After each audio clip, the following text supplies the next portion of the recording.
Can we talk about abortion? Welcome to Before Babel, where we explore the questions we don't ask at church.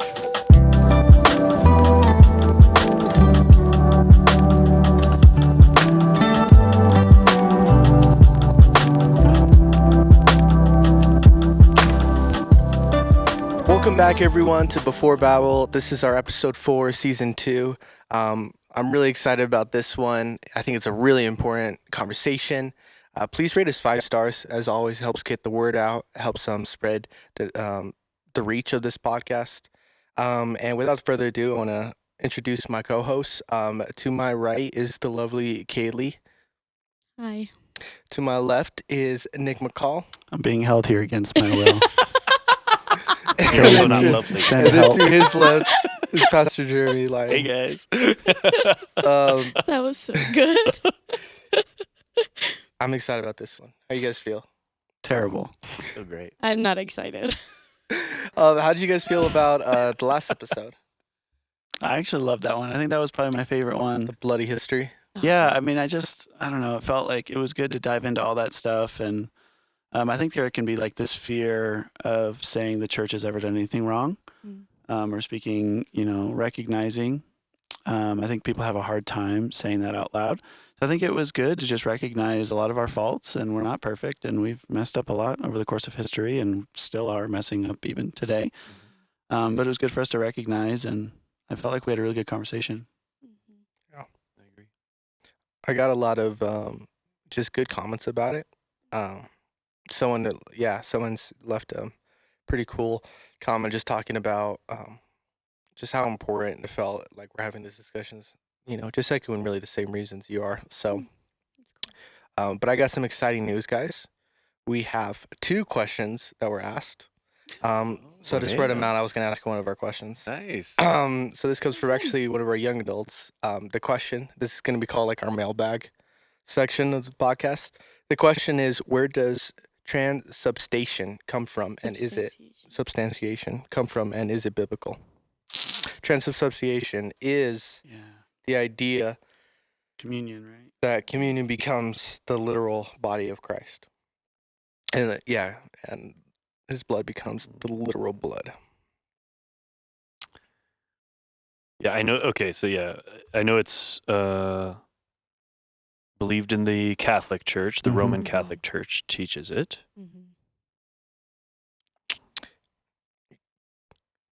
Is there any biblical foundation for this? I mean, I think it draws from, it's in John, right after the feeding of the 5,000, where Jesus says, unless you eat my flesh and drink my blood. I think that's partially where that comes from. And then you tie that into the Last Supper where he says, this is my body broken for you and this is my blood poured out. So you kind of, I can see the logical connection, like, oh, okay, that's what they're talking about. But that's purely my opinion. Yeah. I haven't done a lot of research on it. Gosh, when we talked about it back in one of my classes, I just couldn't remember off the top of my head more than that. But yeah, I think that's where it starts. I agree, Jeremy. I think you're absolutely right, and especially where Jesus, when they're having the Last Supper, he says, take my body broken for you, my blood, and they eat. They're not literally eating like his arm, his flesh. They're eating the bread, drinking the wine and the juice. So it would make sense to me that that's where the belief is based off of. Yeah. And then they kind of ask like, is it like really important that we think it of communion like that? Is that like a necessary? Is that the right way? Ooh, is it the right way? Well, the Christian tradition that we fall under, the doctrine, we don't believe that. We just believe that it's symbolical, that the bread remains bread, the juice is juice, and that we do it in remembrance of Christ and him going to the cross and dying for our sins. I don't know that it's I feel like it's one of those kind of minors in our theology. Like I don't think there's any harm either way.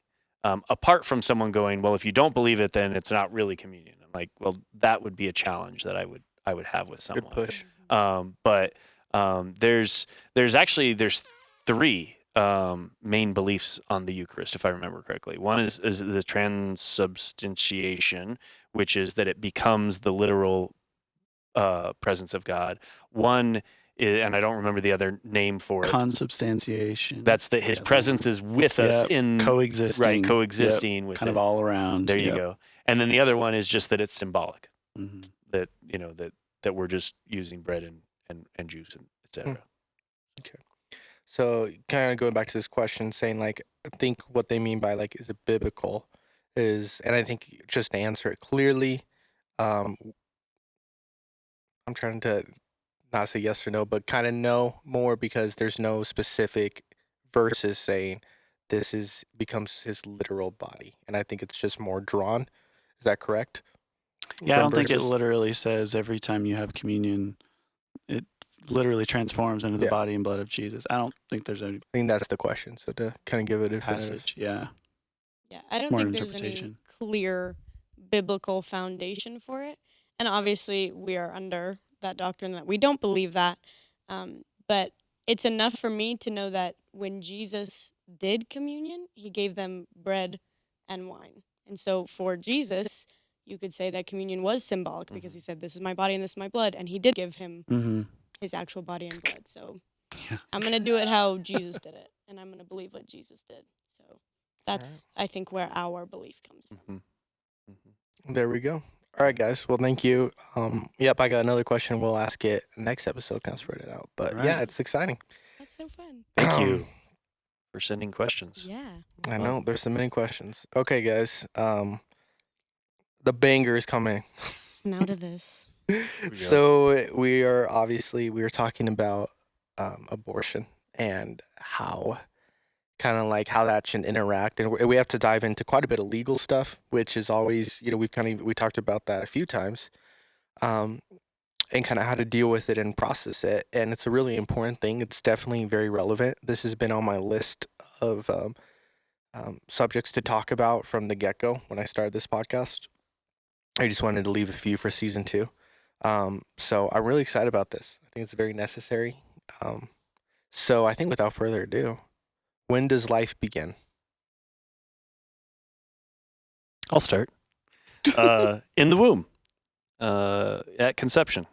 Psalm 139. For you created my inmost being, you knit me together in my mother's womb. Jeremiah 1:5. Before I formed you in the womb, I knew you. Before you were born, I set you apart. I appointed you as a prophet to the nations. Luke 1:41. When Elizabeth heard Mary's greeting, the baby leaped in her womb, and Elizabeth was filled with the Holy Spirit. I think there's plenty of biblical evidence that there's that life begins in the womb, and that there's value on that life. Okay. I'm so glad we agree. I was nervous. According to the National Institute of Health, the biological line of existence of each individual, without exception, begins precisely when fertilization of the egg is successful. Yep. Now, wait, where did that one come More from? like- Yep.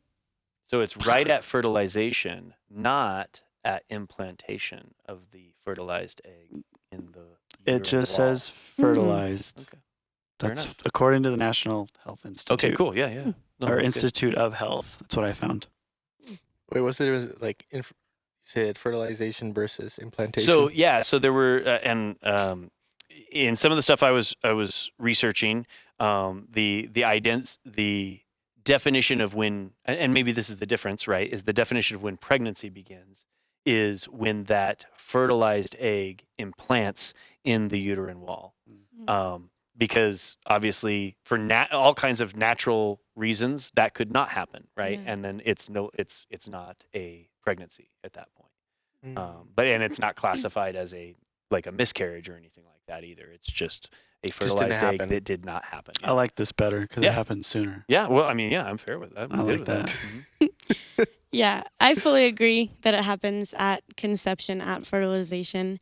And I think what is kind of unfortunate is that I think Christians have really led this conversation, and it really is a scientific conversation. And obviously, abortion is not just a Christian issue. It's an issue of our world. And so I think we kind of did ourselves a disservice because I think we agree with scientists, but everybody just thinks, oh, that's a religious belief.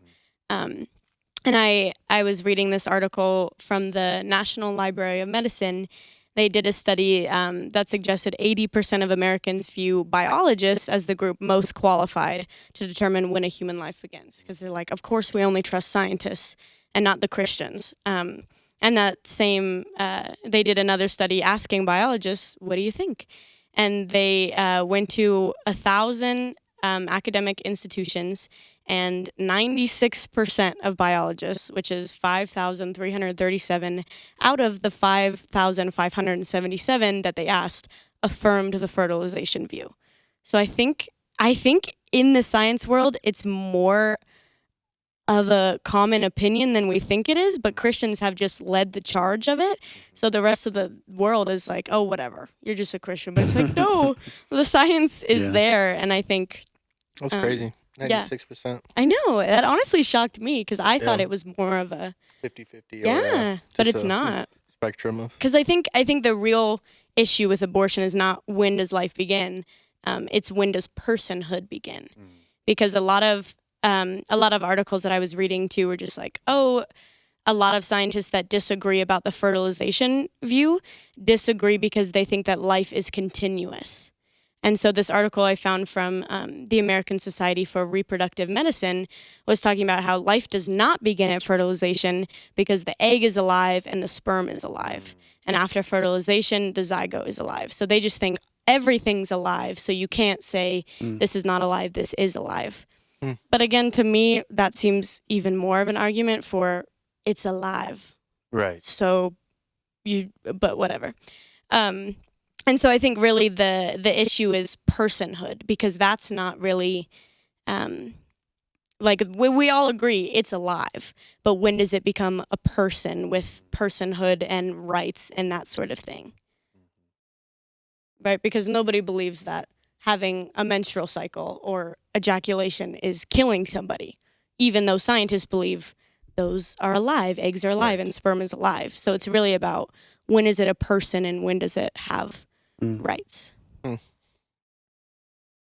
what do you guys think? So what's the about answer to that one? personhood? Yeah, There when's is no answer, which sucks, because that's more of like a philosophical, theological answer. So I guess the question is, at what point is it a person? Yeah. And that's what we're really arguing about. Yeah. Because we all agree, the science community, non-Christians agree, it's alive. Yeah. But when is it a person is so much harder to have a conclusion on. And that's why this is so divisive and difficult. And so I guess just to break it down, so what are some of the beliefs of that? So some would say after birth only, right? Yeah. Like once the baby has left the womb. Obviously, there are some that would say that personhood starts maybe in the third trimester, but not before. Is that right? Yeah. Okay. And then Aristotle, not till 40 days after if you're a male, Right. or 90 days after you're born if you're a female. Right. So Right. that's when you have a soul, according to him. Prior to that, you're a vegetable or an Aristotle. animal. Yeah. So abortion is legal. Yeah. I mean, I saw some articles where they were trying to make a distinction between someone being a person and someone being human. And I never really got a good explanation of the difference between the two. I was going to ask you what the And it difference was the argument about like when does the embryo or the fetus or the zygote, whatever, when does it have rights? At what point does it have rights? Right. Is it when it's does it have to be a person in order to have rights? Because we know it's human. But at what point does it become person? And some were saying things like if it can think rationally, if it has emotion, at that point is when it becomes human. rationally, but like, Man. But then I know, and I thought about that, and I was like, I don't like that. There's a because- lot Not of till you're disabled like people 12. that I know can't it. think I rationally. know it. I know it. There's, Like a there's a lot of baby. old people that can't think rationally. Totally. Is Well, I mean, euthanasia you've okay? got people who are in a coma who can't think rationally at the moment. You've got people who are brain dead. Yeah. They're still human. They're still people. Mm-hmm. So I didn't like anything that. In fact, I didn't even take any notes on it. I'm regretting even bringing it up now. No. I think But it's there important. was this almost like this argument trying to make a distinction between a person and a human, and I never grasped I think that's I'm glad you did bring it up, because I think that is really the crux of the whole abortion debate when we get to this, because there's, as with anything that is opposed to the truth of God, sin, there's always many ways to justify it because I want it. Whether it's, how I lust, or how I want to discredit people or have a critical attitude, or how I want to commit murder, any of those things, there's all kinds of ways that the lengths that we will go to as sinful people to justify why it's okay. And so it's like, oh, well, it's not really a person. Yeah. Because they can't think. But it's like, well, wait a minute.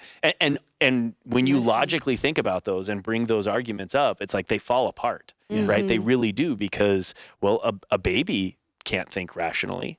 A 2-day-old can't think rationally. Yeah. I've seen in my YouTube shorts, there's this abolitionist, this abortion abolitionist that pops up every so often, and he's got some. I mean, I love watching him debate, because he's really good at it. And one of the things that he always gets is like, well, I believe it's okay once the baby can live on his own. He's like, well, babies can't live on their own. Yeah. You have a brand new born baby, and you set it down and you walk away, that baby's going to die. Yeah. It has no ability to take care of itself. And it's like, so if that's our ration, then if that's the line, then we can kill all the way up till, maybe 5. Yeah. And yeah, so I think all those arguments just start falling apart because of that. Yeah. I think especially this is just such a divisive conversation. This is a divisive topic. And I really liked, I don't know, it might be simple, it might be silly, but I really like something in the book called Deciding Abortion. It's by Daniel Oliver. He basically just talks about the precautionary principle, which is super simple. He gives the analogy of like, okay, this company has paid for oh gosh, what is the word with that big machine that's got a ball on it that you destroy Wrecking stuff ball. with? Yes, a wrecking ball. And they're about to destroy this building. And then somebody on the street says, hey, I think there's a little boy in the window. Like, they have to stop everything, even though it's going to cost them lots and lots and lots of money to stop their whole operation, investigate, and make sure that there's not someone inside before they kill it. And basically, he applies that logic to abortion. Like, okay, we can't agree. All Christians and all non-Christians and all scientists and everybody can't agree on when personhood is. So maybe let's just err on not killing a person. Let's investigate.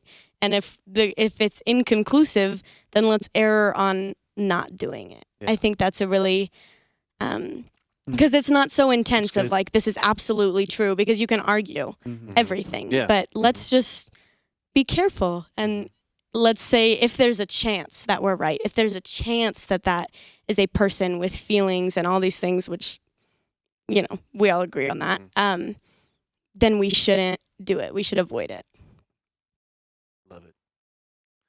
I think what also is the challenge with this conversation is it's so emotionally charged. When you're a parent and you have kids, it's like, man, I value their life. And so like never.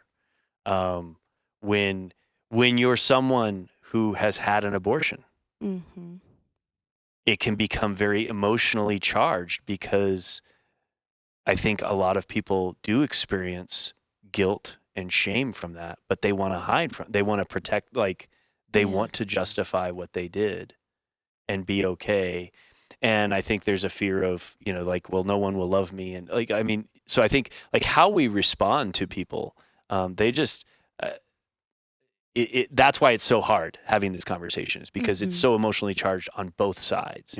On every side, it's just everybody is emotionally attached to this.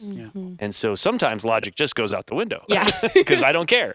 And I did it, and I want to feel okay about it, or I want to feel loved even though I may have done something that was wrong. Yeah. right? And so just helping to love on people as we have the conversation about it. Totally. Any other thoughts on that, guys? All right, we're diving into it. Is abortion murder? Yes. Or justified homicide. However you want to Justified call it. homicide? Justified Yeah. homicide. That's a good one. Yeah. Yeah. I mean, to me, it really is that simple. Like, Okay. it really is. You're taking a living being and you're killing it. I don't know how you call it anything else. It's simple. So should we put women in jail who've had abortions? No, I don't think we should put women in jail. I think that we should make abortion completely illegal. Mhm. And then I think any doctor who performs an abortion should be thrown in prison for murder. But the woman shouldn't? No, Why not? she's not the one doing it. But she asked to do it. Yeah, If but somebody pays she an didn't assassin perform- to kill somebody, They go to Should- jail. Yeah. They do go to jail. I don't That's know. true. They do. They do. There's a hit on it. Personally, so I don't know. I guess I'll share from emotion here. Yeah. My wife and I, we have 2 kids, Mhm.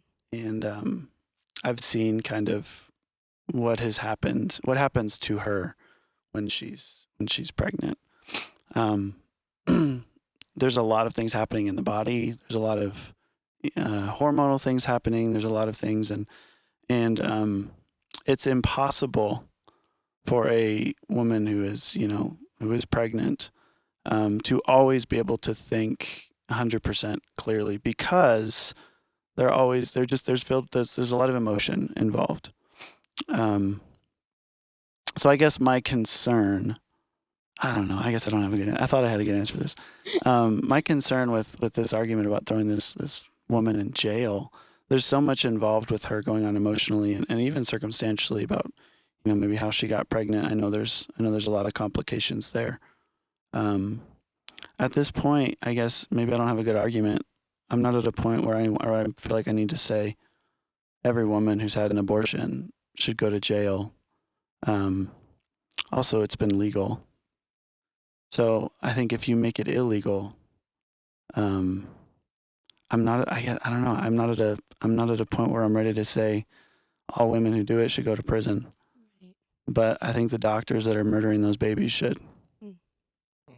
I think the reason that I don't believe that it's murder, is that I think that you can't believe that it's murder without saying they should go to jail. Because I believe every person who has murdered someone should go to jail. So all of Okay. our soldiers should go to jail. Well, war's a different thing, but It's murder, though. it's horrible. It's murder. Yeah, it's So- horrible. Government should- sanctioned But you agree it's murder? war. Yeah. No, she For said it's sure. a different thing, actually. Well, That's So what it's you not said. murder? I it's mean, true. I mean, it's government sanctioned killing. murder, Yeah. Okay. so it's horrible. Well, abortion is government sanctioned murder. This is different. yeah, How? Well, because the government isn't the asking government you isn't to like now in have China an it abortion. was. But they're allowing it. So right. they are allowing it, but Yeah. like a war is a government saying like we're going to war. I Yeah. want you to go in there and kill those people. Yeah, Right? The government's not saying I want you to go have an abortion. right, They're saying you can. right. Right? They're making it not illegal. Did I say that right? They Yeah. made it legal. Mhm. Yeah, Better way to say that. yeah. But they're not.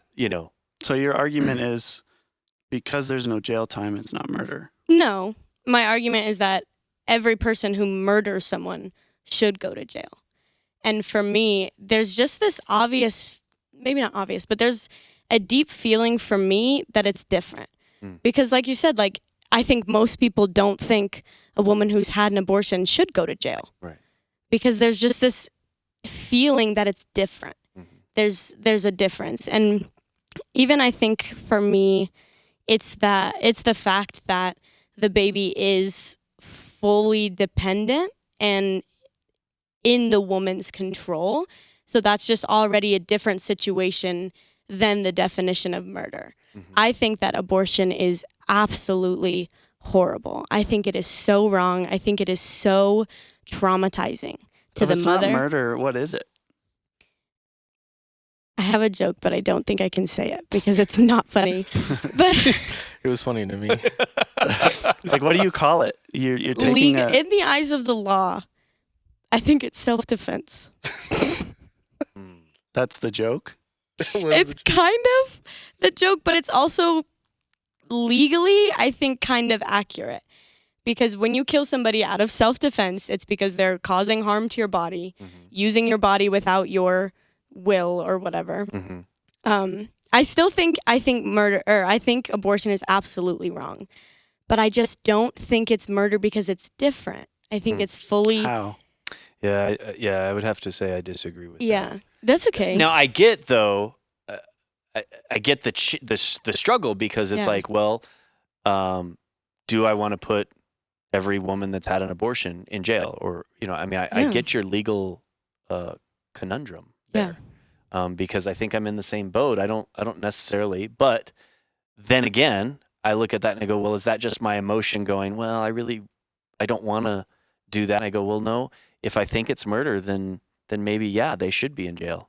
Well, yeah, I agree with that. I think I would have to logically say, no, I think they should. And so if it should be illegal, then anyone participating in the abortion, mother through doctor, would need to have a consequence, a legal consequence. Now, does that mean they go to jail? I don't know. We have all kinds of different laws. There's manslaughter. There's all kinds of killing laws that we have and different sentences for those. So does it mean that they go to jail for life, a life term that someone would get if they were brutally murdering many people? No, I don't think they would get that. So we would have to play around with the sentencing of that. But I would say, yes, it's premeditated. It's taking a life. So it's murder. And if we're going to say that it should be illegal, then yes, everyone involved is going to have a legal consequence to it. Yeah. I guess my other question, Kaylee, then is if they did turn and make it to where mom and doctor went to jail, then would you call it murder? I mean, yeah, I guess. Since murder is a legal term, then yeah. So for now, you call it self-defense. If they made it illegal, you would call it murder. I would have to because murder is a legal word. But my belief, I don't think I'm there because it just feels like a different situation. But I think it's important too that I'm not a parent. And that it's easier for me to say that because I have no experience with the intimacies of carrying a child or being a father or being a mother. And so I think it's much easier for me to say it's not murder because it is different because I haven't been there. I haven't experienced it. And I think that's a huge part of it. But I do think legally it isn't murder because of that entire dependence on the mother. Is it wrong? Is it horrible? Yes. Is it murder? For me, no. Okay, so I was trying to look this up. I did not find in the last few minutes before we had to start this, because this brought to my mind. There have been cases where there have been people who have harmed a pregnant woman and caused that unborn baby to die, and they have been charged with murder. That's true with double. Yeah. Is that valid or is that not valid? I think that it's valid. Like that's murder. I think so. Okay. Because that's someone else and not the mother. Okay. I know it's tricky. So then is it okay then for mothers or parents to murder their children post-birth? No, for sure not. Okay. For sure So it's not. because it's in the body, in the womb. Yeah. Just because of the legal definition of murder. I think it's horrible. I do think that it's killing. Yeah. But I don't think if I can legally say it's murder. Interesting. Yeah. I have not heard it from that take before. Yeah. So that's really cool. Yeah. So it's all is murder legal? A legal word, or like that's. Well, yeah, both of because like in the eyes of the law, killing and murder is different, them. right? Because when if somebody breaks into your house with the intent to kill you, you're legally allowed Yeah. to kill them, and that's not murder. Yeah. So I think in the eyes of the law, there is a difference between killing and murder, and I do think because of the dependence on the mother that it's not legally murder, that it's legally So you would say killing. the doctor and the mother are killing the baby. yeah. But you wouldn't say It there's is life, murdering the baby. absolutely. Yeah. Yeah. That's a I think- distinction for me. If I logically, like, I mean, I know you're joking when you say self-defense to a Right. certain degree, but like that feels like a really like bad joke, right? In the sense of like, because it's not someone attacking. Like one of the things you've mentioned that caught my attention was the what was the definition of self-defense? Is someone is against your will, Yeah. right? And it was that person's will to have sex and to know the consequences of what can happen. Yeah. Right. So like, it's not like it's not like all of us. I mean, the only person who could claim that they were unwillingly impregnated would be Rape. Mary. Yeah. Right. Oh. Because she didn't have sex. Yeah, but Well- rape, like Right, you know what someone I'm who's raped or molested or Oh, well, whatever, okay, okay. that You're wasn't right. their will. You're right. That Yeah. does fall apart there. Yeah. But let's before we go there, let's talk about where the majority Yeah, of the our majority. abortions For sure. come from. Right. For sure. Here's an interesting statistic. Comes from Florida, 2021 year to date. So that year, elective abortions. Okay, there's a total of abortions in Florida, 79,817. Of those, 59,257 of them were elective abortion, meaning I just want to do it. Yeah. There's no real reason. There's no medical reason. There's no socioeconomic reason. It's just I don't want that baby. Mm-hmm. And I think that, like, I think about abortion and legalization and some of this stuff, I think along the same lines as addiction management. I think we should really focus on harm reduction, Mm-hmm. right? For some people, addiction management is like zero drugs, complete sobriety, and that's the only way to do it. There are others who are, working through opioid addictions, and it's like there are other medications that can help them through withdrawal and that kind of stuff. And we're going to lower the harm. So you're not dying from fentanyl. You're actually living. You're starting to become a productive member of society. But there are still medications or drugs that you're taking to do that. I think if we get rid of this elective abortion and we say that's illegal, you can't just not have a baby because you made a poor decision. That's a huge thing. There's murder to me. Yeah. Like I've made a poor decision. I haven't planned my life. I took risks, and now I just want to get out of the consequences. I think that may be murder. In the cases of rape or incest, where you're not willing, you weren't a willing participant. Now we have something that's different. Maybe that isn't murder. I could live with an understanding of that from a legal definition, Yeah. right? Mm-hmm. And I can see where you don't. No. I still say no abortion, regardless. But the definition of whether it's murder, okay, Can change. I don't know. And sorry, I think I'm with you on that too. I think you Okay. just changed my mind Okay. because you're right. There is that premeditation. There is that I just don't want to deal with it, and it is a life, and I'm taking it because I don't care. right. So I Or think because it's inconvenient Yeah. for Yeah. you or yeah, whatever. yeah. I think Yeah. Yeah. Yeah, if you kill a baby outside of the womb, you call it first degree murder. For sure. Correct. You kill a baby in the womb, you call it human rights. It's just, Correct. it's, yeah. Yeah, I and don't, I think see any way the around hard it. part with that is like with that, you're right. Like outside killing the kid, it's just like pretty life sentency. Yeah. But then like we even have to ask the question of all of us if we believe that. And a 15-year-old gets pregnant because they want to, and then they have an abortion. Like, should they be thrown in jail? And I think I think all of us would struggle if we were in the eyes of the law. With I it. think to a certain degree they're a minor, and we have different rules for minors. It's true. Even in murder cases, sometimes they go all the way and they're treated like adults. Sometimes they're not because Right. there's circumstances of understanding and all kinds of things. Mm-hmm. So I think I get what you're saying. that's still valid in our judicial system. Mm-hmm. Okay. I think earlier, sorry, Jay, just one more thing. No, I go just for had it. a thought on the question of should they go to jail. I had a thought. This is going to sound really extreme, but I'm feeling extreme today, I guess. Nice. Good for I you, like Nick. it. If abortion is legal, obviously there's no punishment. If abortion is made illegal and a girl or a woman, I'm going to get some feedback from this, I'm sure, goes and gets an abortion, she and the doctor should go to jail. Oh, you're going back to it. Yeah, I think that's where I want to land, because I'm thinking about it and I'm like, well, she went illegally to somebody to kill this baby, and the doctor or whoever it was killed the baby for her. So, So I this guess isn't they the both case go to if jail. it was illegal. If it was completely illegal, there was no legal way to get an abortion done, and you went and had one, you and the person who performed it should be in jail or prison or whatever. I don't have any feedback. I think I totally agree.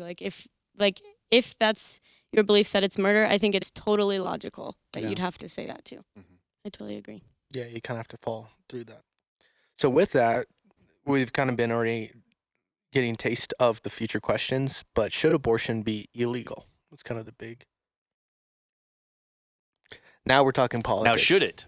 Should it? Like, okay, logically, if it was, Mhm. you know, And this is because we're going to get into this, but this is all abortions Yeah. right now. Let me Yeah. read this Yeah, to yeah, you. yeah. You tell me if you think this should be illegal. Okay. Okay.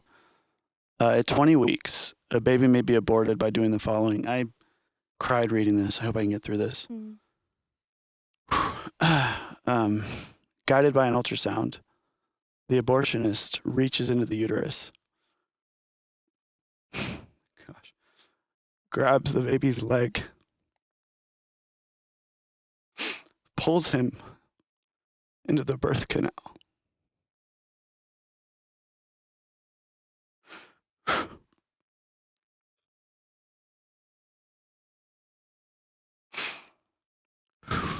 Okay.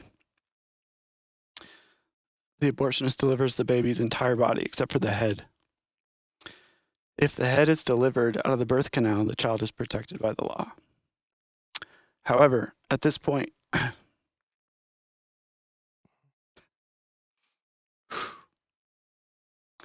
the abortionist punctures the back of the baby's skull with scissors and spreads the tips of the scissors apart to enlarge the wound. A suction catheter is inserted into that wound, and the child's brains are sucked out. Now the collapsed head is removed from the uterus. This procedure is known to cause the child excruciating pain, even though only momentarily. This is called the partial birth abortion method. Wow. You tell me, how in the world, how do you justify making that legal? How do you not call that brutal murder, killing? I don't know how you get around that. Should it be legal? Absolutely. Absolutely. Everywhere. I'm emotionally, I know this is a kind of an emotional topic for everyone. It's hard for me not to picture my kids in this conversation. Sorry. don't be sorry. I was going to try to hold that one together, but that one's hard. Yeah. I mean, what I struggle with, one of the things I struggle with in this topic is people who argue that it should be legal. How do you determine at what point in that fetus's, growth, development, how do you determine at what point it's okay to kill or murder or take life, whatever you want to call it? I mean, at 14 weeks, the baby's heart is pumping blood through its body. Week 15, you have bone marrow developing. You want to go down, you have weeks 9 and 10, fingernails are being developed. At 2 months, the baby can turn its head and frown. Can turn its head, it can hiccup. At week 4, the baby is 10 times larger than the fertilized egg. And even by the end of the 3rd week, the organs are starting to take shape. I mean, it's a human being. Mm-hmm. And how do you determine, at this point it's okay, or later on it's not okay? How do you determine when it's okay to take a life and justify it and call it human rights or call it whatever you want to call it? I don't know how you make any of that legal. It's I'm just not there. Yeah.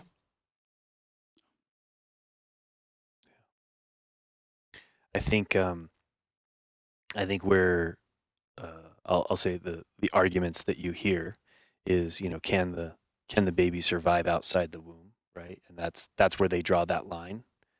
And this is where I'm really excited for science, because the development of artificial wombs, honestly, in my opinion, could bring the end of the abortion. Artificial wombs. I didn't even hear Yeah. about that. There are people who are working Yeah. on an artificial womb that Mm. I could take a developed, a fertilized egg at any stage, put it into this artificial womb, and allow the baby to develop and be born. Wow. That's so And sick. and then you answer. Then it's like, okay, Then there you their go. life isn't taken, Yeah. and the person who didn't want to have a pregnancy, the woman that didn't want to have the pregnancy, didn't want to take care of the baby, is also taken care of. I think that would be amazing. But I'm with you. Like that is, and any stage, even if it's, because like that's very brutal. And there are people who will be like, well, just do it up to 10 weeks where we can do it with a pill. And then it just looks like a miscarriage. Yeah. Well, that's still brutal. For me, I it may not, for some people, they'd be like, well, it's not as bad. I think, well, murder, regardless of how you're doing it's bad. So some of the other things that's interesting that I did not know is that laws against abortion began in the 19th century. It's actually a relatively new concept to make it illegal and to get the law involved with it, which I thought was interesting. And that was like kind of in the U.S. and the English-speaking countries are kind of where it started. But one of the things that really stuck out to me with why it became illegal, one of them was social attitudes towards abortion shifted in the context of a backlash against the women's rights movement. So you saw women wanting to get rights, and in a backlash, they're like, well, you know what we'll take from you? This. Yeah. Wow. Again, I think abortion is murder, and I think it should not happen.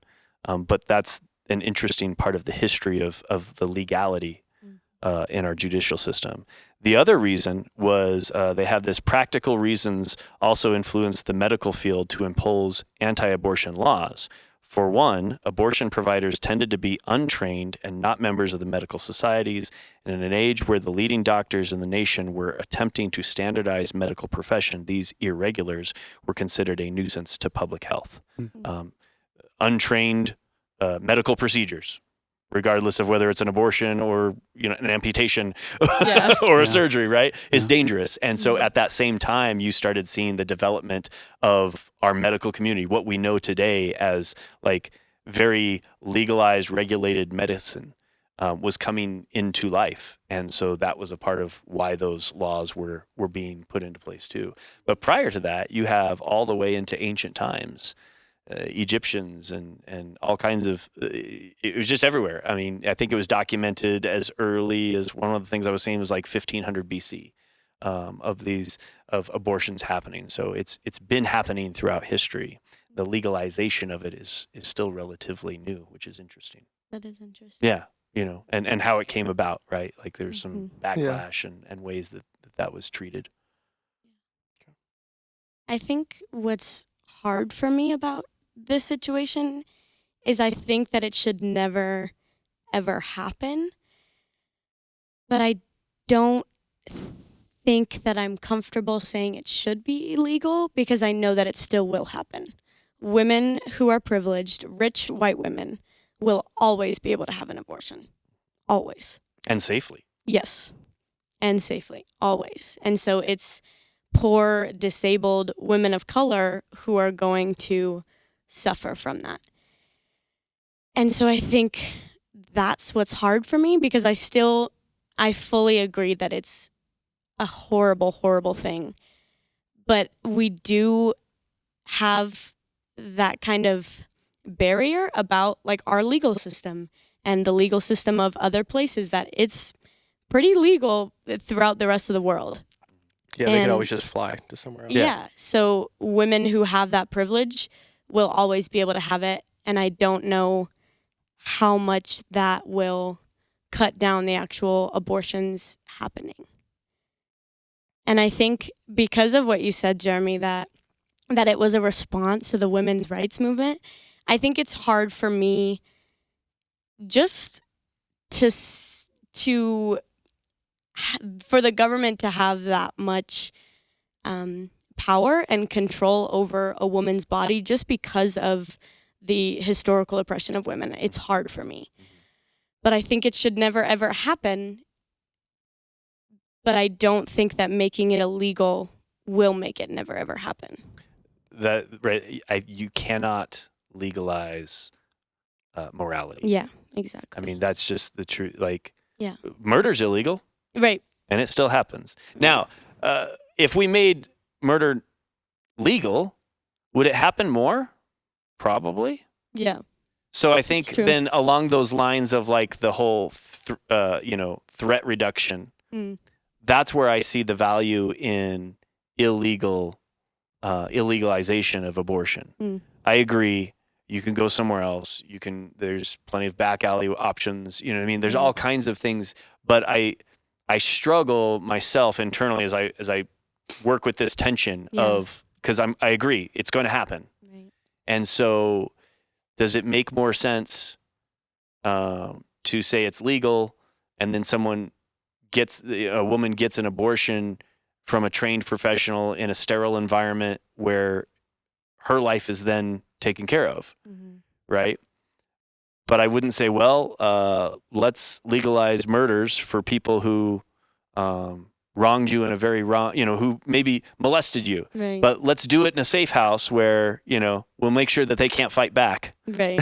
Yeah. And it'll be fine and you won't get hurt. Like, I don't think that logically plays out well. Yeah. So that's the tension I'm wrestling with. I get it. Yeah. It's going to happen. But like, just because it's going to happen doesn't mean I want to say I'm okay with it or, Right.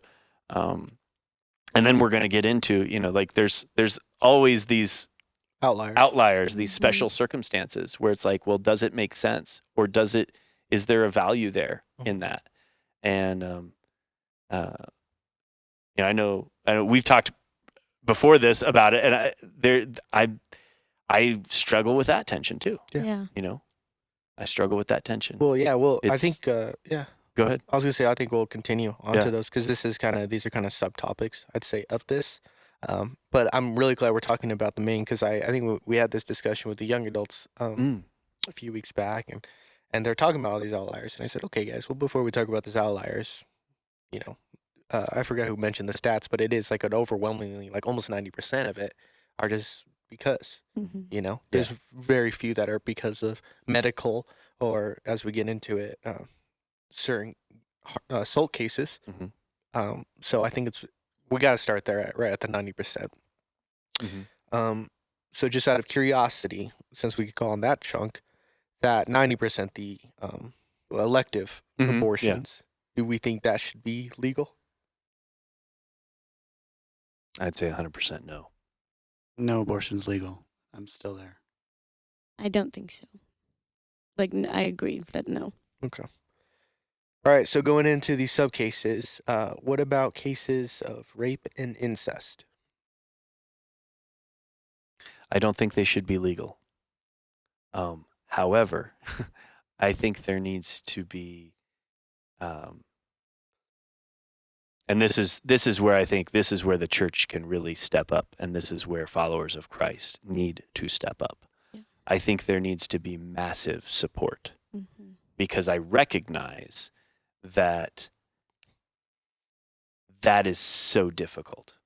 Like, and even not even being a woman, like recognizing like having to carry a baby to full term from someone who raped me.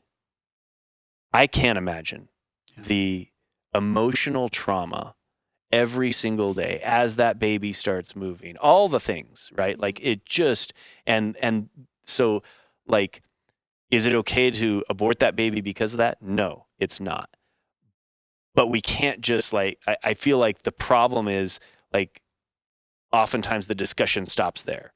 Yeah. And it's like the discussion needs to continue on with like, well, and how are we going to support that person? Yeah. Yeah. One of the interesting facts, I looked up some stats on abortion with rape and that kind of thing. And the statistics show that rape-related pregnancy rate is about 5%. Oh, well. So, I mean, it's not nothing, because then they extrapolated that and they said that's estimated. I think this is the U.S. national average. So in the U.S., this is such a sad number. 5% of women who get raped get pregnant, and that's 32,101 pregnancies. Wow. So if you extrapolate that out, like how many women are getting raped, that Mhm. broke my heart. 32,000 is what gets pregnant. Yes, that's 5% of rape Gosh. victims, Yeah. essentially. I don't know if you have any stats of this, but my thoughts, I think this happens like more to younger women Mhm. too, Mm-hmm. just from the position of power. Yep. And then it talks about too that a majority of the rape-related pregnancies that happen are from people that they knew, incest, those kind of things. Because what may typically be thought of as rape, the violent attack of the stranger in the park, right? Like those things don't tend to end in pregnancy, because the woman's body has gone through so much trauma and everything that like it just happens. It's a miscarriage, if anything. Oh, wow. The ones that take are typically by an uncle or a known authoritative person, and it's traumatic, but it's not violent like that, typically. And so that's the ones, and that made me think about like how much even harder that could be, right? Like not only do I have this pregnancy because I was raped, but it was because of Uncle Bob. And That you I still see. see Uncle Bob. Yeah. He comes over to our house, Yeah. and I mean, and I think there should be societal stigma and various things. Like I'm not necessarily pro-life. I think some people should die, rapists being one of them. Uncle Bob should go to prison. Huh? Uncle Bob should go to prison. Exactly. He shouldn't be seen anymore. Yeah, exactly. But that doesn't always happen.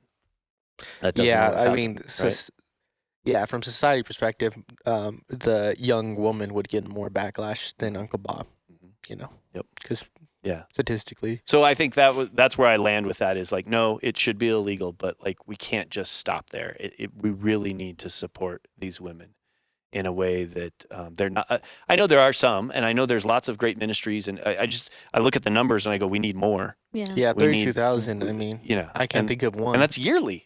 Yeah. That's not just like, Right. I mean, that's 32,000 a year, and and this is rape or incest.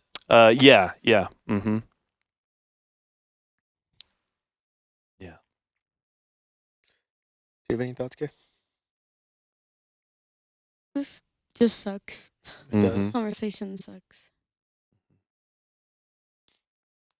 That's my thought. Okay.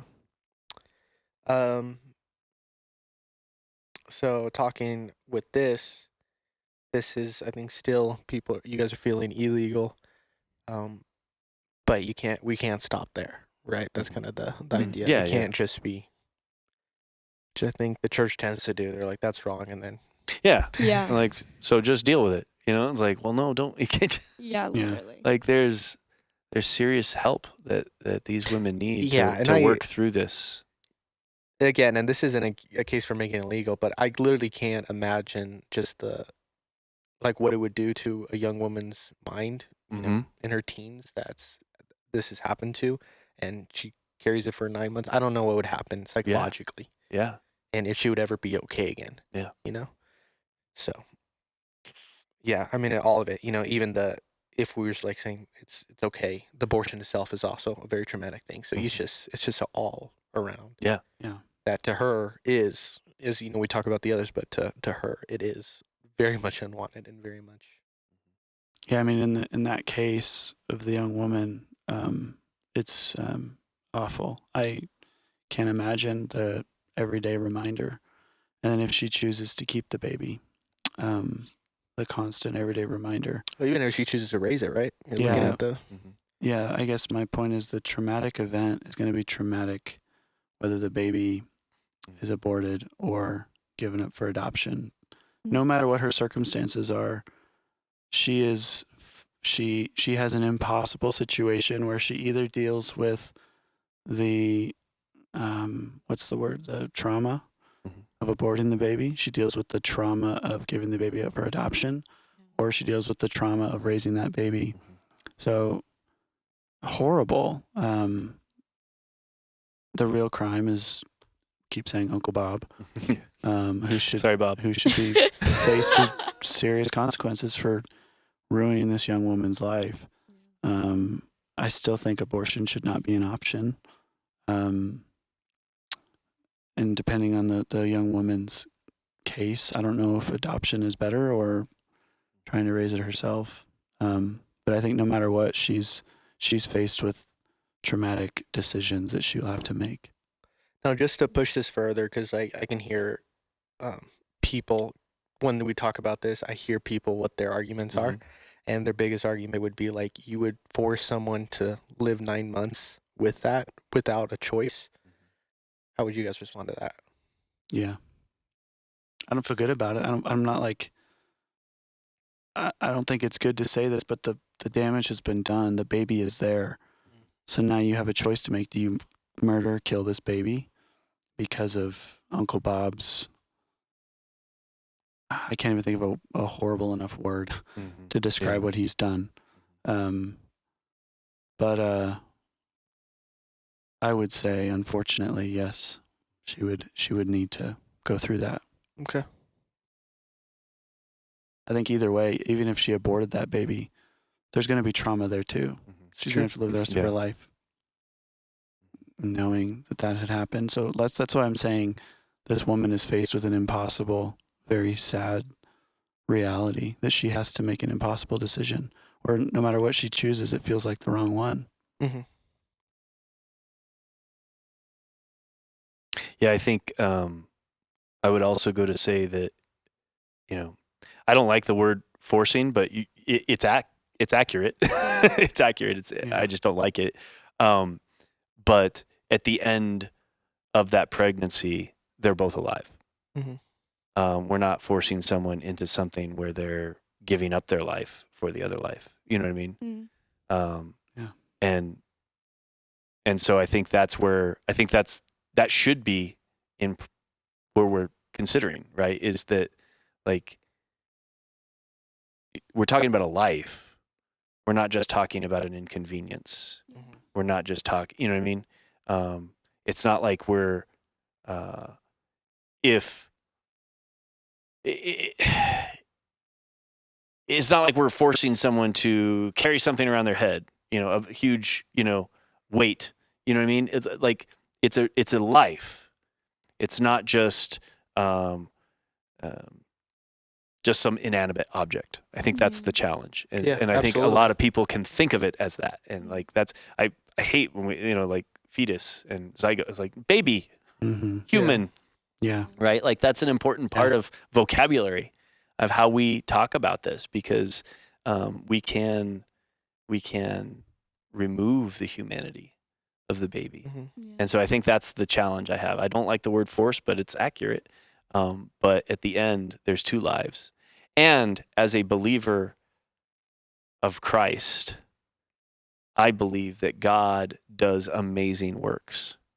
And I wish, now I'm thinking about it, I wish I'd have looked up, but I know there are many, many, many wonderful stories of people who have talked about, my mom considered abortion, but she had me. And the Lord has done this stuff in my life. I think the Lord can bring redemption and healing through all of those circumstances. And some people would say that's impossible, and we serve the God of the impossible. He can do all of those things. And so that's where I don't think it's a bad thing to do the forcing, because let's see what God will do throughout this, and potentially bring reconciliation and restoration. Yeah, I think ultimately the abortion doesn't fix what's been done to There this you go. woman. It doesn't take it away. It doesn't make it any better at all. I didn't have this as a question, but it's is the morning after pill, is that abortion? Yes. Okay. Would it? Actually, I don't know. Let me rephrase that. Okay, I was gonna Because say I I was don't gonna know. say, I don't know at that point. So we agreed, right? The whole thing is fertilization. So I guess if the egg has not yet been fertilized, which I don't know how that works. I think the biggest thing is like they don't technically know, it's right? not murder at that point because there's no life yet. But This- if it's made contact, I don't know. What were you saying? Oh, go ahead and finish your statement. Yeah. That was it. Okay. I think if it's made contact when fertilization has happened, but I don't know. So this goes into, you do have a question here, is birth control Yeah, I was gonna. That's abortion? different, though. And, well, is it? Yes. That's my question. Okay, because from what I've read, there's different forms of birth control. Okay, so there's options that block sperm from getting to the egg.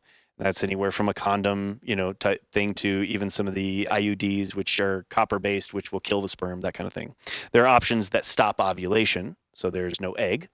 Okay, and then this third one, and like, I don't know if you guys are aware, but like the Catholic Church would consider birth control abortion, or Yeah. is against birth control. That's why. Yeah, I asked this question. 'Cause And, they're and so Catholic. the third option is a birth control, and I believe this is how Plan B works. I could be wrong, but okay. from what I was reading, this is how it works.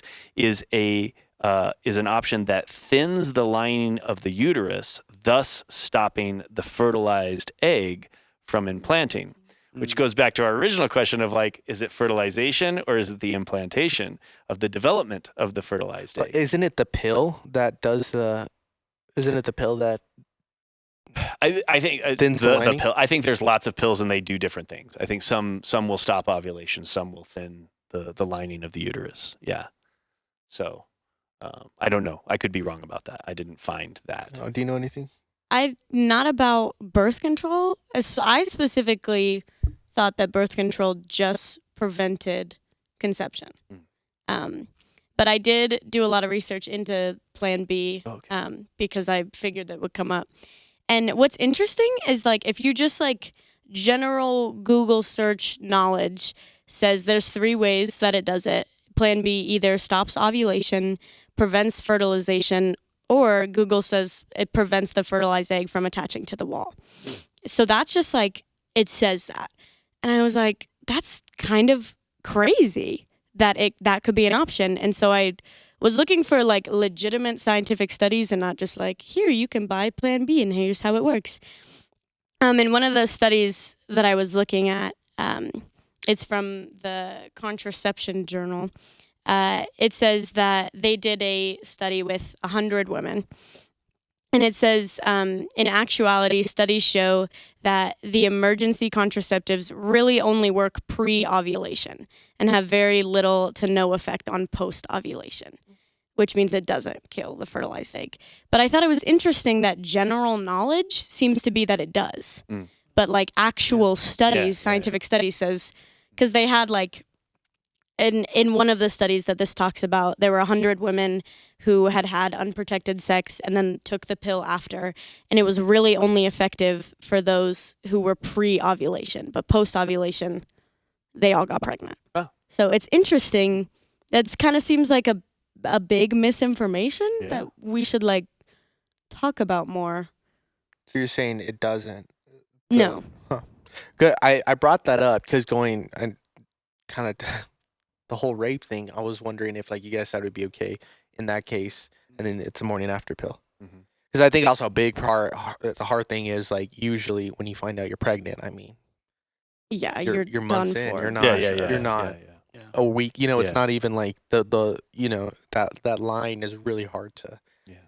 And I think too, after such a traumatic event, I don't think that the logic of, oh, let me stop by Walgreens real quick and get a Plan B. I don't think that is something that happens. Yeah.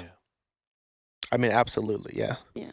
But like, I don't know if would I be opposed? Is that your Yeah, question? that's Like, the would I question. Would you say, be oh, well, opposed? based off of Yeah. the research, it sounds like the morning after pill is not an abortion. And so in that case, I would have no problem with that. It personally. sounds very different, or very much Yeah. the same thing as birth control Yeah. pill Yeah. anyways. It sounds like they do the same thing. Yeah. Because a lot of the Plan B, I know there's other brands of it, but it's really just like a high dose birth control pill. Okay. So that's why it only works pre-ovulation and Gotcha. not post. And then here's now the kind of big question. Now, for those who just have sex, is it okay for them to have the morning after pill based off of that information?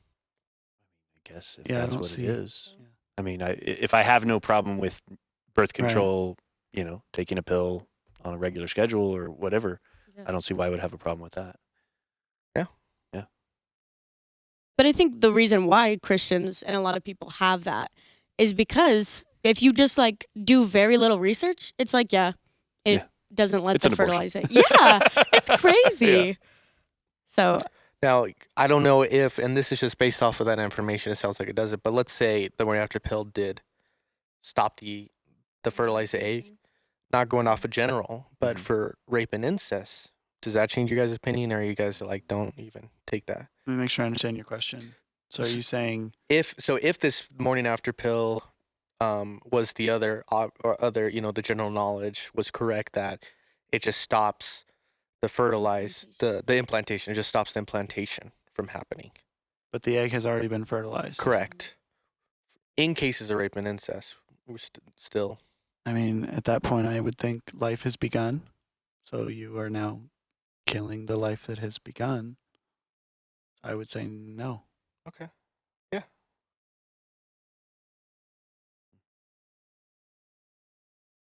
I feel like it's just so tricky though, because you don't know if it's fertilized and it just hasn't implanted yet when you take it. Right. Because if it did work in that way, like it also says it works in those two other ways. So you don't even know. Guess you gotta read the label real quick. Well, yeah, and I mean, also the challenge is that that naturally happens all the time. Yeah. Eggs get fertilized, and they don't implant for whatever reason. Mm-hmm. Hormonal shift. Nutrition, all kinds of things can Right. cause that, right? Like Yeah. stress, whatever. Yeah. And it doesn't get implanted. And so that will, I guess you would either have to call that just a miscarriage, but likely you wouldn't even know. Right. Mhm. It would Yeah. just look like a normal period, Yeah. Correct. which wouldn't know. So, yeah, that one's a tough one for me. Yeah. I get if it doesn't, if it doesn't attach. I mean, even like, just this whole argument. You Because don't know.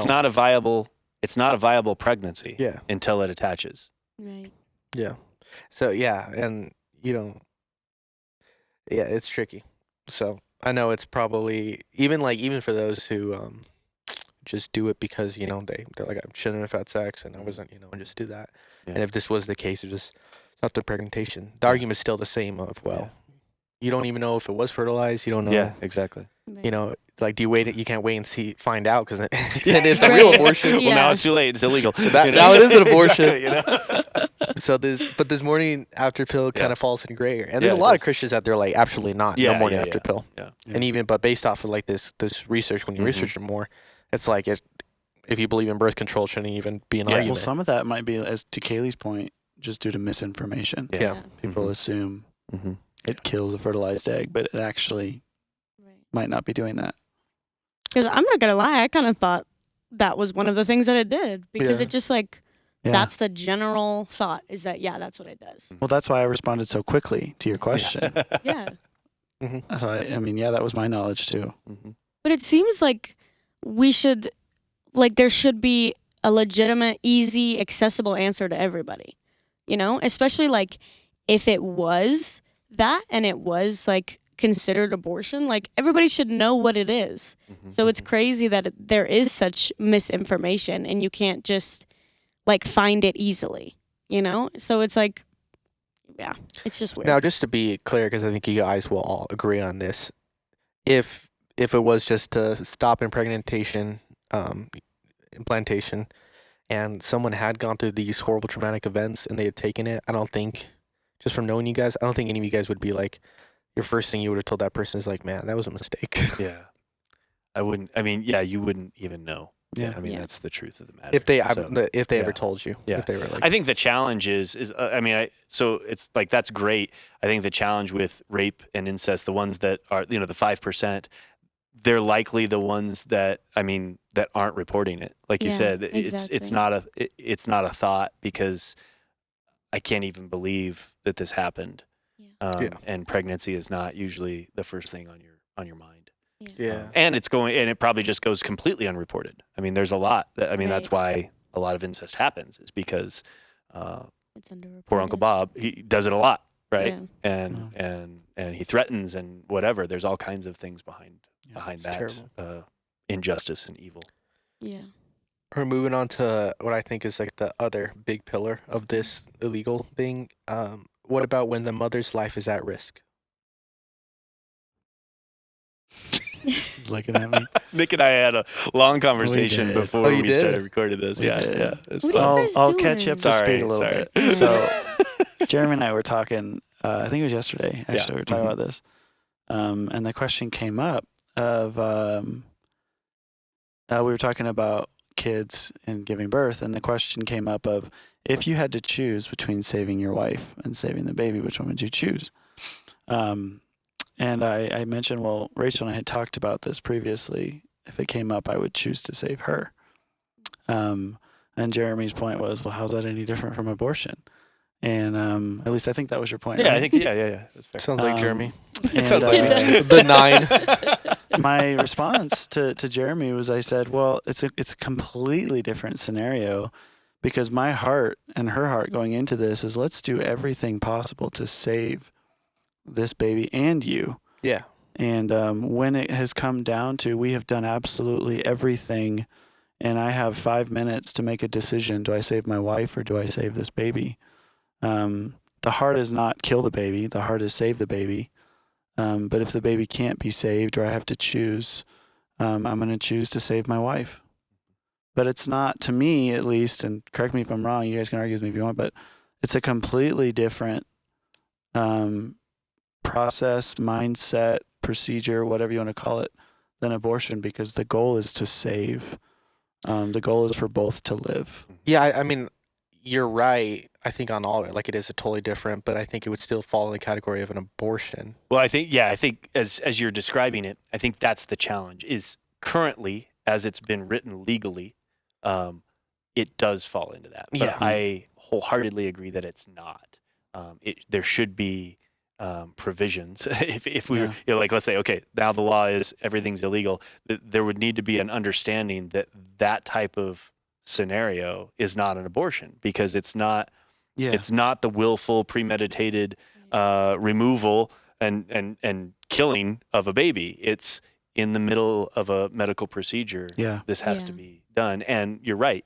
We're saving both. We can't save both, and then you make the decision. The other side of it is, and I was sharing with Nick, was in the Lyon household, we had, Patty and I had the same conversation.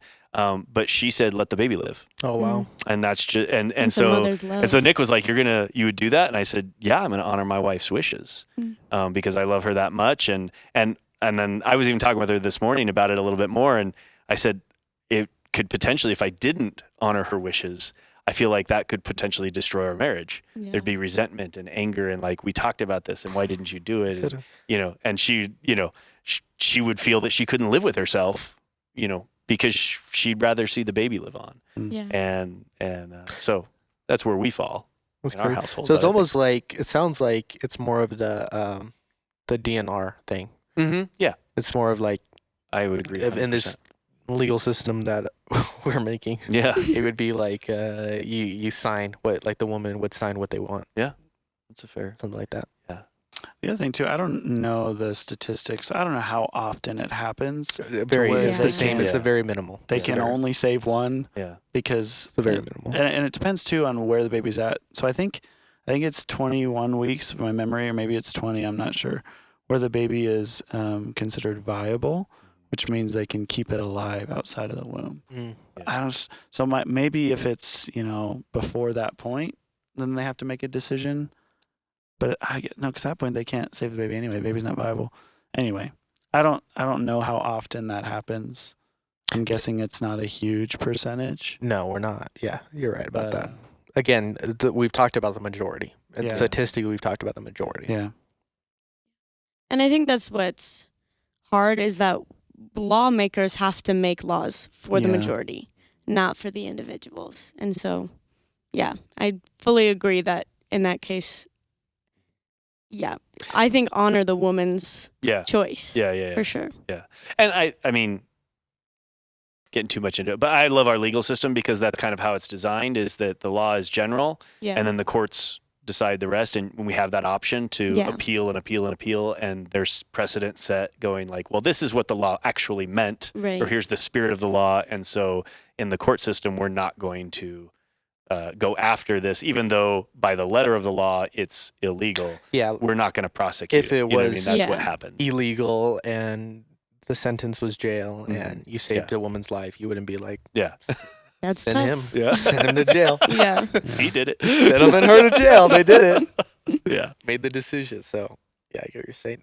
Was there, Katie, do you have any, there's certain pregnancies where do you have any stats or like, About ectopic. yeah, Mm. talk about Pregnancies. what that is? I don't have any stats on like how often it happens, but it's basically when At least just what it is. Yeah. an ectopic pregnancy is when the fertilized egg attaches in the fallopian tube instead of the uterus, and that can't survive. And if it is carried for a long time, I know it poses a large risk to the mother's life, but I don't Yeah. know how often that happens. I didn't Yeah. do any research about it. Correct. Now, in I that can case, look it up real though, quick. Neither. Yeah. The But baby will not survive, will not develop. Yeah. but it- with that, Mhm. based off of you guys saying, it was still fertilized, so it was Correct. abortion. Yeah. And technically implanted, just not in the right place. That's Yeah. true. Yeah. But I think the difference there is, like Jeremy said, the baby will not survive. Yeah. Okay. I think that's the difference with a And if you- regular abortion. You're taking something that will survive, will form into a perfectly Yeah. healthy adult. This one is a completely different situation. It has no shot of survival. Yeah. But again, it's that gray area. It falls under Yeah. abortion. And if you were to allow it, like you're like, well, let's just see, it will kill the mother. Yeah. Yeah. Because as it Mhm. develops, even if it were able to develop into a normal size of a baby, it would destroy that fallopian tube. It would cause massive internal bleeding, and Yes. then they would both die then Yeah. at that point. Yeah. So yeah. Again, that's always with the whole abortion thing. Mm-hmm. But And yeah. Yeah, you would have to, like, again, you have to talk to the legal system, talk about these outliers if you're gonna illegal. There still is nuance to Yeah, it. there's still For sure. wants to. I think the big problem is that a lot of the people who go for, that abortion should be legal, and really the 90%, they use these outliers, and it's always like statistically, it's very, very low. Yeah. And that's just the truth. Okay, this is another question that people ask. Should each parent have equal say in the decision, or is it the woman's alone? This is, I want to preface, in a healthy relationship where they're both involved. Mm. I'm not really talking Right. about in cases of rape. in case of rape, or even yeah. like one night. Domestic abuse. or Domestic abuse. domestic I guess for violence. me, Mhm. Yeah, in those cases. I was about to say in one night stands, but I think you guys should talk about that too. You guys should talk about it, but I will say at least away from the assault stuff. Right. Okay. Who wants to start? I can start just with where we are legally right now. Because of the 1976 Planned Parenthood versus Danforth, the conclusion of that was that the father has no constitutional right to prevent a pregnant mother from obtaining an abortion. And in 1992, the Supreme Court went a step further in Planned Parenthood versus Casey that said it's unconstitutional to force a mother to notify a father of a pregnancy at all. Wow, So right now, no rights at all. that's why I bring it up. Well, what do you think about that, Kaylee? I don't agree, because if we're talking about in general, the majority of people, I think absolutely the father should be informed and his opinion heard 100%. But strictly followed his opinion, I don't know. Like even in cases of adoption, like strictly enforced his opinion, it's hard to say. And like the reason that the courts ruled these was because the woman has to carry the majority of that. So I don't think he should have 100% what he says goes, but I think it's honestly kind of crazy that the father doesn't even have to be informed at all. Because if we're not talking about in cases of rape or domestic abuse, just like in general, he doesn't have to know anything. I think that's pretty crazy. That is wild. Yeah. I was surprised by that. Yeah. Yeah. I mean, I don't like it. I think if it takes two Right. to make the baby, then the two have to come. I think they have to come to an agreement. Yeah. Right. Like I think that optimally that is what would happen. And that hopefully the agreement would be like keep the baby, Right. never kill the baby. Right. But like I think it's really horrible that and this goes along to some of these. I'm sure there's going to be potentially some comments that if you don't have a uterus, you don't get to have any say. Right. And I think that's just so wrong to say. I mean, like, I know men don't typically aren't considered very emotional, but they are. Like, I could understand where a man would be like, "That's my son or daughter." Right. Yeah. That you're like, "No, I want my son or daughter," and like you don't just get to take them away from me. You don't just get to kill them. I think that's I don't know. I have a hard time with those Supreme Court decisions. Yeah, where we are right now. It's crazy. Yeah. It's hard. It's really hard. I agree with everything that's said. I think in your typical within the context of a healthy relationship where mom and dad love each other and Right. yes, but unfortunately I don't even know if that's the majority of times. That might be the minority. That's true. Because healthy couples Well, and you can't carry the baby. you can't legalize that. You can't put a law. Do you love each other? Are you Right. committed to each other? You can't That's true. regulate that in any way. So I see why the court side with the women, and saying that the man. I do think it's crazy that men It's not even notified. don't even get notified. Yeah. That's wild. That is wild. It's probably there to protect women, honestly, just from horrible, horrible men out there. So I guess, obviously it's got to be handled within the relationship, I guess, and the courts and medical system. But the question is, should each parent have equal say? Yes, as long as it's a healthy, cohesive, loving relationship. Okay. That was like the easiest question. I know. That's true. There's a reason why I put it at the end. It's valid. There's a reason why I put these questions. The next question was, is birth control abortion, which we talked, and there's another reason why I put that on the end too. Which everyone was saying that it's not abortion, right? Correct. And I did put that in there because the Catholic Church would say that's abortion, and they're like absolutely no birth control. Wow. Just have babies. Which is funny Like, because no I mean they contraceptives still at all? I don't think so. Yeah, I don't think so. They don't. Wow. Because but it's preventing something natural. Right, exactly. So that's the thing, and so if you're not, you can't even have this conversation. But Yeah, what's like funny is 15 they kids, so. encourage practicing the rhythm method, right? So you Right. learn the rhythm. I'm like, well, that's birth control. Right. Yeah, that's true.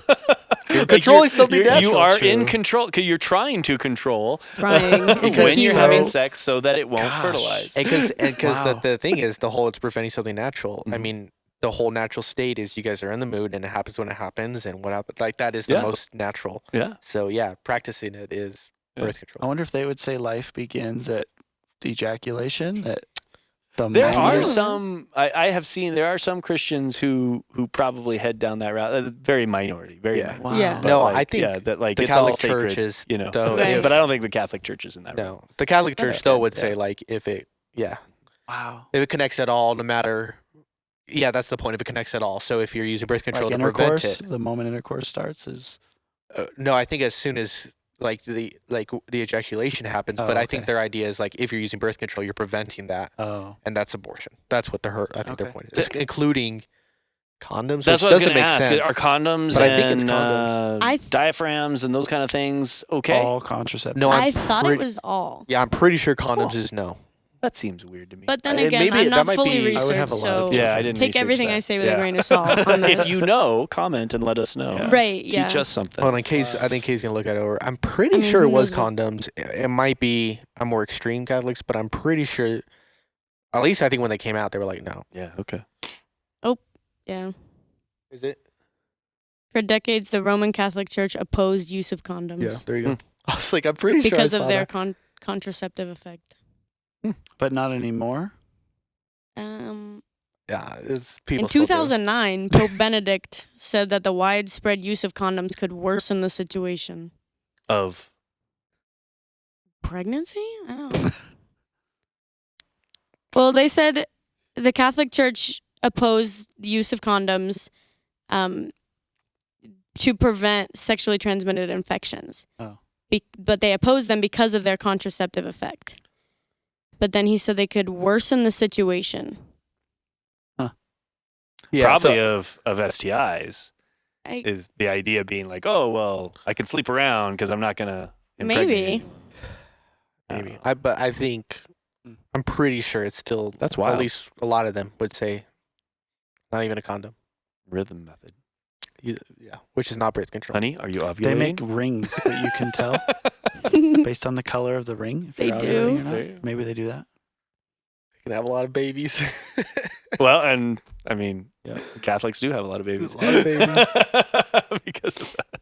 Yeah, and then that's a whole other topic about use of birth control and But God bless them. I mean, I don't think. I mean, while I may not personally agree with that, I don't think they're doing anything wrong either. I mean, if it's your choice that you don't want to, yeah, I think the you don't wrong want to use part birth control, is okay. is that's the way fine. they would or they could oppose it, like and to Yeah, other if you're people. excommunicating people because they're taking birth I control, think you're right. I Like, I have think an if, issue with like that. a practicing Yeah. Catholic is like, this is how I want to do it. Yeah, you're Then more power to you. Yeah. excited to meet your 10 kids. 15. We've Would had a they- baby That's every crazy. year. This I have no idea about this, but would they consider like getting tubes tied or the snip? Is that would that be considered? I'm assuming so. That seems Probably. even I mean, more you're- intense you're than a You're condom. contraceptive. modifying your body Yeah. essentially Yeah. at that point. So Yeah, that's you like, ride nope, it till, gosh. But then there's Oh. that whole As thing many of like, kids as God wants to give you. That's it. but then there's that thing of like Yeah, like- they're against it.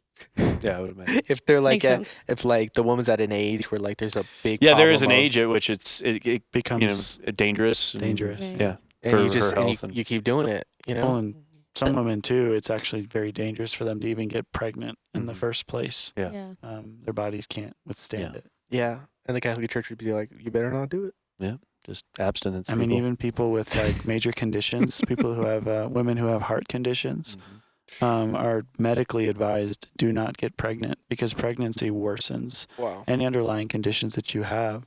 Pregnancy makes them worse, and many women will be forced to lose the baby or lose their life because their bodies can't withstand it. That's crazy.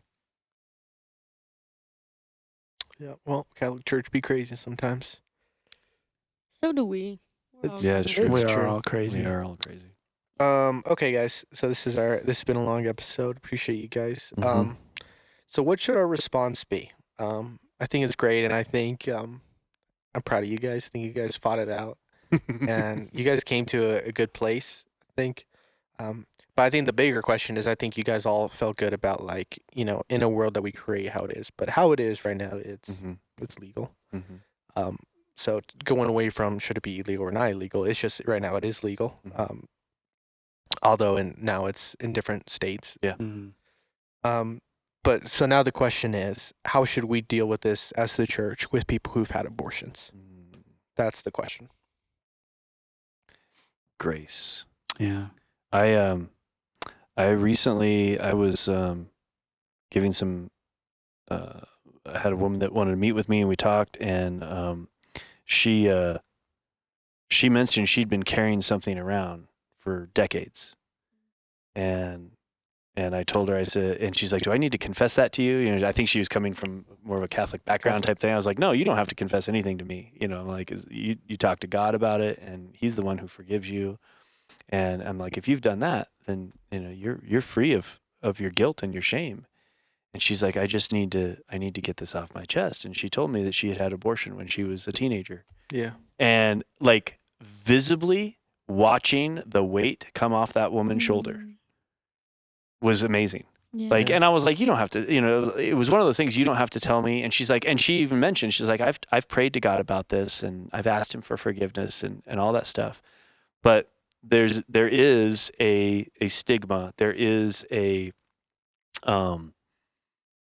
I have seen in the church, unfortunately, you know, another bad thing the church has done is just demonize and marginalize those that have had abortions. And I think we should not be doing that, and we need to have grace, because what has been done has been done. Like we cannot change it, and we can the best we can do is walk alongside someone, especially if they're repentant and they have a heart that they, you know, like, well, that's what we should do with any sin. You know, anything like that, we should just come alongside them, help them see the love of God in their life. So, grace. I agree, Jeremy. I think responding with love and not judgment is crucially important. I think surrounding them with a community who loves them, supports them, cares for them, even provides resources. Counseling might be needed. We can provide that. But I think just making sure that we as the body of Christ represent the love of Jesus well. I think always best to err on the side of love. Always best to welcome and offer a lot of encouragement, a lot of love, rather than demonizing, marginalizing, making a name for them or whatever. But offering as much help and resources that we can. I'm against abortion, but I'm not against these women who have had these procedures done. I'm not in any way, shape, or form ready to cast judgment on anybody. I'm talking merely on the political, well, it's called a political issue, but this issue that we've talked about with abortion. Yeah. But I want to make sure that my heart's right. I want to make sure that I love, and I'm not, gosh, I certainly don't want to come across as someone who's not caring, not listening, who's judgmental, who's angry, who's bitter or resentful. None of that stuff. In fact, I'm with open arms. The response today was purely on this issue that we've talked about, not on the people who have had them done. I hope that comes out clear as it is in my heart. Yeah. I think there's so many things that we should be doing, and I think so often the church has wasted effort. Maybe not even the church, honestly. Maybe even just Christians have wasted effort. I think Christians who are picketing outside of Planned Parenthood, I just think it's wasted effort. And I agree, abortion is horrible and it's wrong, but I think that there should be, our effort is just better used elsewhere. Especially, I think, even just putting in so much effort to look to our government to uphold godly values, it's not something they're great at. So I just think our effort should be so much more individual than it has been. I think there's just so much we could do, so much so of just educating people, so much of just educating people. And I didn't grow up in the church, and I went to public school and whatever, but a lot of people that I knew, Christians that I knew, were only taught abstinence. There was no other form of safe sex practice that they learned. And I just think that's so crazy, because teenagers are teenagers and they're going to be the worst and they're going to make mistakes. Especially those that are not even Christians, you know? Right, yeah, exactly. And just like, it's so harmful to only teach abstinence. yeah, there's just so much better education that we can do. Teaching genuine sexual education, I think, is a great start. I think really advocating and pushing for change in our healthcare system to get women easy access to birth control. If we are so intense about abortion being wrong and it not happening, which we are, then we should be so intense about women having easy access to birth control. It's so important. And it would prevent all of terrible things from happening, but it's so hard to get. I think supporting foster and adoptive parents would be so helpful, because if a woman doesn't want a child, then she can give it to adoption. But foster parents struggle so much, and they feel isolated and they feel alone. And how are you supposed to raise someone who has already so much trauma from their birth parent giving them up? There's so much difficulty in being a part of that community, the foster and adoptive parents, that the church should literally be rallying around them and taking care of them and just being so connected with them, because we want to take care of children. That's what we want to do. And I think really, really, obviously what you guys said, the most importantly is supporting women through it. And I think, honestly, I'm going to continue thinking on, is abortion murder? Because a big part of it is that it feels different, but a big part of it too is just how hurtful it is and how intense it sounds to non-Christians, especially women who have had the procedure. Like, oh, your church thinks I'm a murderer. That is just so intense, I think. And so I think that's part of the reason that I don't like to say that it is. I think it's horrible. I think it's atrocious.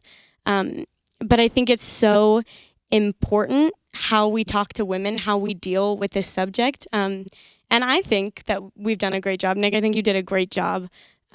It's so obvious that the sorrow is from the trauma on the body, the trauma to a child. I don't think it sounded mean or hurtful or hateful at all. But I think it's so important that churches talk about it like this, and not like it's so black and white, easy for women, just do it.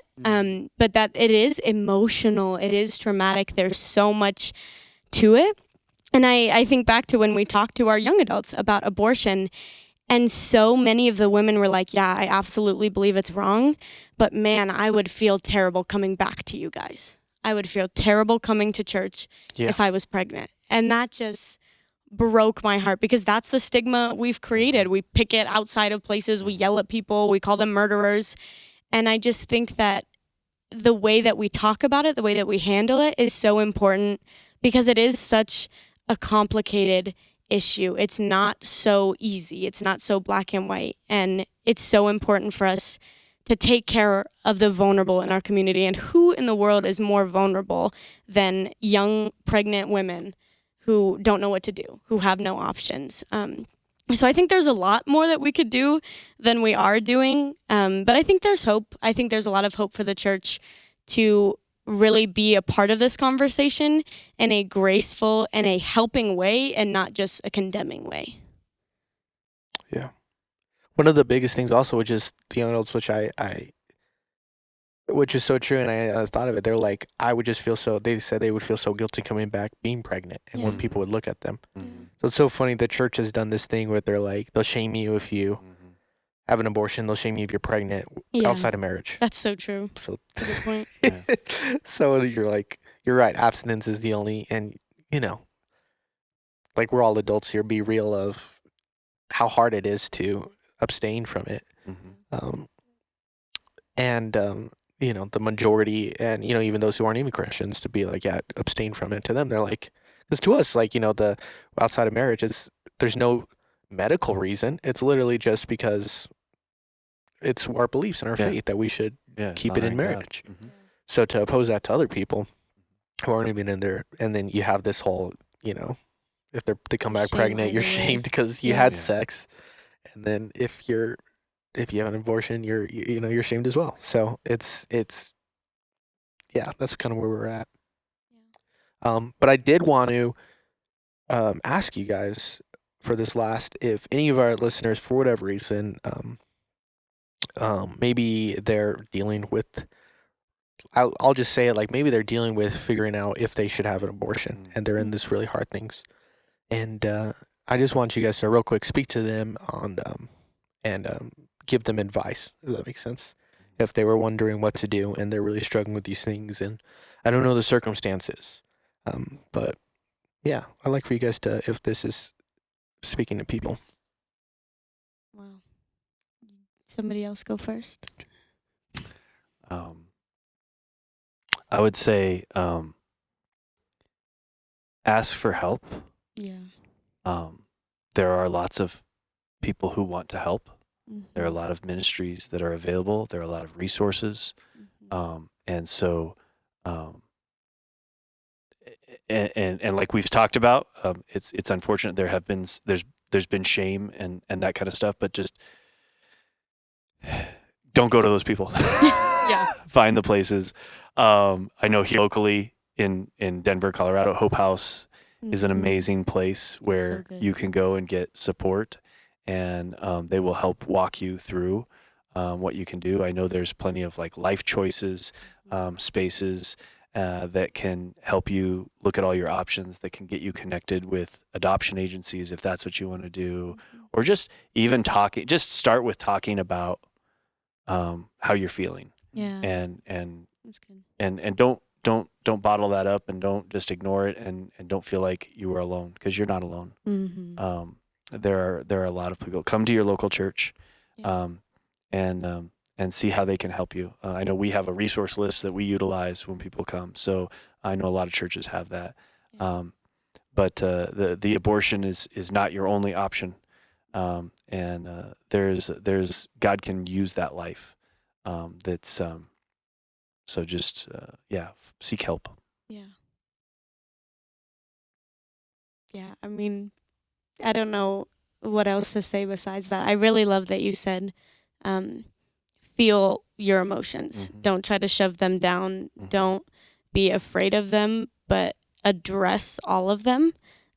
Because I think so much of the trauma of an abortion, of course, there's so much physical and psychological, but so much of it is having to make a quick decision and doing it without really sitting in your emotions. And don't sit in them by yourself. Sit in them with people that love you and that you trust and that aren't going to be judgmental or hurtful, but genuinely process it and take the time.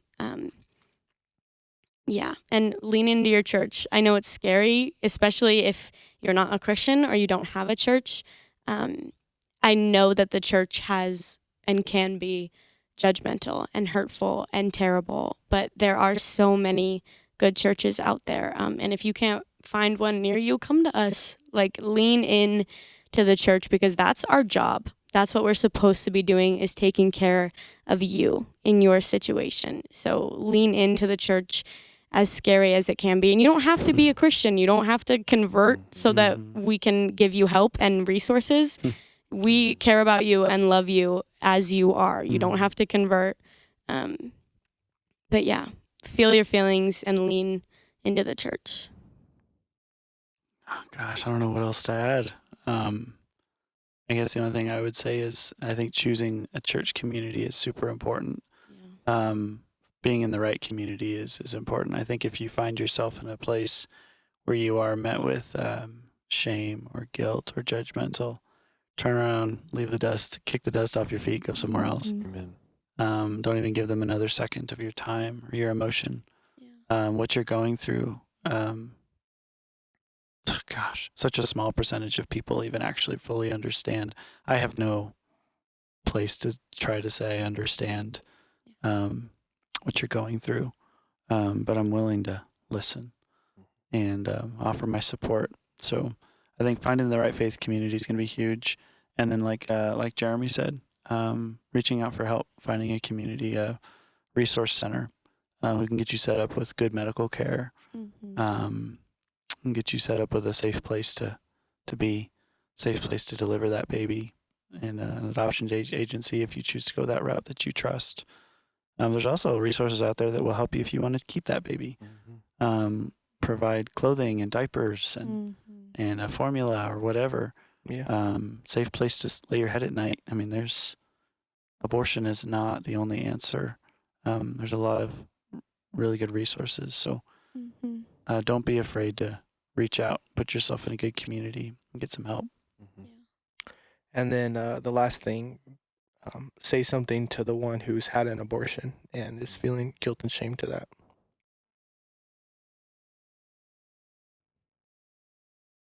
I'm so sorry what you've gone through. I don't know your circumstances. I can't even imagine what you deal with on a day-to-day basis. I guess that's all. Man, as I mentioned, despite my feelings on this subject, my feelings are not projected on you as a person. I encourage you, same thing, plug yourself into a good community, same thing. If they pass judgment on you, you know you're in the wrong place. Walk out of that place, don't ever come back. Because you don't deserve to be treated that way. You deserve love. You deserve grace. You deserve life. You deserve forgiveness. Plant yourself in a community where you'll find time to heal, where you'll find support and love and not judgment.